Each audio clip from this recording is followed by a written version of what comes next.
باللہ من الشیطان اللعین الرجیم بسم اللہ الرحمن الرحیم رب اشرح لی صدری ویسر لی امری واحلل عقدۃ من لسانی یفقہوا قولی۔ ناظرین محترم السلام علیکم ورحمۃ اللہ وبرکاتہ۔ ناظرین محترم، آج ہم آپ کو 23 ماہ رمضان کی رات کے اعمال بتانے جا رہے ہیں۔ 23 ماہ رمضان کی رات بھی شب قدر کی راتوں میں سے ایک رات ہے، اور آپ جانتے ہیں کہ شب قدر جو ہے وہ 1000 مہینوں سے بہتر ہے۔ یہ فرمان ہے پروردگار عالم کا۔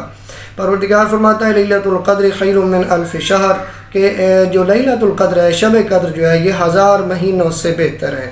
تو ظاہر ہے کہ جو 1000 مہینوں سے بہتر ہے، اس میں کیے جانے والے اعمال جو ہے وہ بھی 1000 مہینوں کے اعمال سے بہتر ہے۔ تو 23 ماہ رمضان کی رات جو ہے، بعض علماء نے لکھا ہے کہ روایات سے پتہ یہ چلتا ہے کہ شب قدر یہی رات ہے، لیکن کہیں معین نہیں کیا گیا، لیکن علماء نے بعض روایتیں لکھی ہیں کہ شب قدر ایسے لگتا ہے کہ یہی، یعنی 23 کی رات ہی شب قدر کی رات ہے۔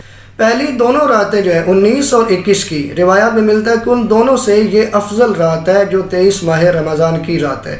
اس رات کو بھی آپ نے اعمال مشترکہ بھی کرنے ہیں، جو ہم بتا چکے ہیں۔ اس کا لنک جو ہے ویڈیو کا ڈسکرپشن میں مل جائے گا آپ کو، مختصراً ہم بتا بھی دیں گے، اور مخصوص اعمال بھی اس رات کے ہم بتائیں گے۔ اس کے اعمال مشترکہ جو 19، 21 اور 23 کو کیے جاتے ہیں، 23 کو بھی آپ نے یہ اعمال کرنے ہیں، یعنی غسل جو ہے وہ آپ نے کرنا ہے غروب کے قریب، اس کے بعد شب بیداری اس رات کو بھی آپ نے کرنی ہے، اس کے بعد 2 رکعت نماز جو آپ پڑھنی ہے، ہر رکعت میں الحمد کے بعد 7 مرتبہ سورۃ توحید ہے، وہ بھی آپ نے پڑھنا ہے 70 مرتبہ۔ اس کے بعد آپ نے استغفر اللہ و اتوب الیہ پڑھنا ہے۔ اس کے بعد آپ نے قرآن سامنے رکھ کے جو دعا ہے، جو اسکرین پہ آپ کو نظر آ رہی ہے، یہ بھی آپ نے پڑھنی ہے۔ اس کے بعد قرآن سر پہ رکھ کے جو دعا پڑھنی ہے اور جو عمل کرنا ہے، وہ جو اسکرین پہ آپ کو نظر آ رہا ہے، یہ بھی آپ نے کرنا ہے۔ اس کے بعد آپ نے زیارت امام حسین علیہ السلام بھی آپ نے پڑھنی ہے۔ 100 رکعت نماز پڑھ سکیں تو آپ کی مرضی، اگر 6 دن کی قضا نمازیں پڑھ سکیں تو آپ کی مرضی، یہ بھی آپ نے کرنا ہے۔ اس کے بعد آپ نے دعائے جوشن کبیر بھی اس رات کو پڑھنی ہے۔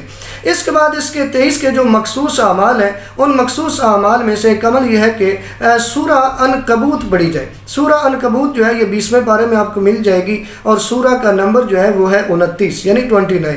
اس کے بعد سورہ روم آپ نے پڑھنی ہے۔ سورہ روم جو ہے یہ پارہ نمبر 21 میں موجود ہے، اور اس سورہ کا نمبر جو ہے وہ ہے 30، یعنی 30 نمبر یہ سورہ ہے۔ اس کے بعد آپ نے سورہ حامیم دخان پڑھنی ہے۔ سورہ حامیم دخان جو ہے یہ 25ویں پارے میں موجود ہے، اور سورہ کا نمبر جو ہے یہ 44 ہے۔ اس کے بعد آپ نے 1000 مرتبہ سورۃ القدر پڑھنی، یعنی بسم اللہ الرحمن الرحیم انا انزلناہ فی لیلۃ القدر، یہ والی سورہ 1000 مرتبہ پڑھنی ہے۔ اور جتنا زیادہ آپ دعائیں ظہور امام زمانہ پڑھ سکیں، اللہم کل ولیک الحجۃ ابن الحسن، یہ جتنی زیادہ دفعہ پڑھ سکیں، اور یہ صورتیں لازمی پڑھیں، سورہ عنکبوت پڑھیں، سورہ روم پڑھیں، کیونکہ اس کے بارے میں امام جعفر صادق علیہ السلام فرماتے ہیں، نے فرمایا، بقسم فرمایا، یعنی قسم اٹھا کے فرمایا کہ اس رات ان 2 صورتوں کے پڑھنے والا اہل جنت میں سے، یعنی جو ان 2 صورتوں کو، سورہ عنکبوت کو، سورہ روم کو پڑھے گا تو وہ اہل جنت میں سے ہے۔